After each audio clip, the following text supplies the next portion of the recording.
You're talking to your child. You ask them a simple question, but instead of looking at you, they look at the floor, or out the window, or at the toy in their hands. Someone nearby says, "They're not listening." Maybe you've even wondered the same thing. Why won't my child look at me? It's a question many parents ask. But what if avoiding eye contact doesn't mean your child is being rude, distracted, or disrespectful? What if it's simply the way they process the world? Today, let's explore why many neurodivergent children avoid eye contact, and how understanding this behavior can help you communicate with more confidence and compassion. Eye contact isn't the same for everyone. Many of us grow up learning that eye contact means someone is paying attention. We hear phrases like, "Look at me when I'm talking." For many people, that feels natural. But for some neurodivergent children, eye contact can feel very different. It isn't always comfortable, and it isn't always the best way for them to focus. Understanding that difference is the first step toward better communication. Looking away doesn't always mean they're not listening. Think about a time when you were trying to solve a difficult problem. You may have looked away from the person speaking so you could concentrate. Many neurodivergent children do something similar.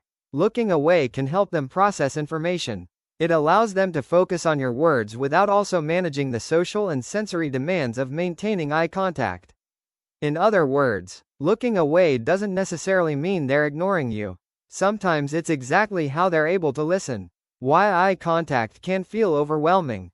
For some children, eye contact can add another layer of information for the brain to process. Facial expressions, body language, movement, emotions, all of these can require attention at the same time.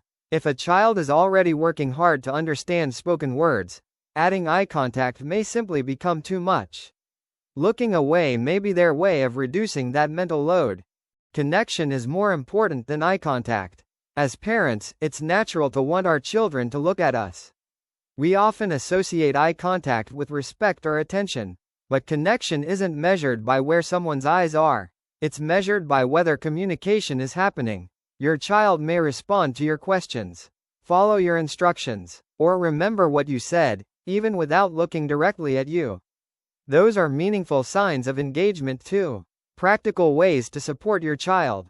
Instead of insisting on eye contact, try focusing on communication. Give your child time to process what you've said. Notice whether they're responding, even if they're looking elsewhere. Reduce background distractions when possible. Speak calmly and clearly. And remember that every child is different. The goal isn't to force one way of communicating. It's to discover what helps your child communicate best. Every child is unique. Not every neurodivergent child avoids eye contact. Some enjoy it. Some avoid it only in certain situations. Others become more comfortable over time. There's no single experience that fits every child. That's why curiosity is so important. Rather than asking, "Why won't they look at me?" try asking, "What might they be experiencing right now?" That simple question can change the conversation. A message for parents. If your child avoids eye contact, you're not alone. Many parents wonder if they're doing something wrong. You're not. Learning about neurodivergent communication takes time.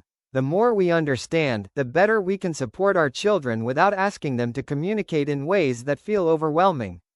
Progress doesn't always begin with changing our children. Sometimes it begins with changing our perspective. Conclusion. The next time your child looks away while you're talking, pause before assuming they aren't listening. They may simply be listening differently. When we understand the reason behind a behavior, we replace frustration with empathy. And that creates stronger, more meaningful connections. If this video encouraged you, subscribe to Neurodivergent Parenting Hub for weekly videos that help parents understand neurodivergent behaviors with practical, compassionate guidance. I'd love to hear from you in the comments.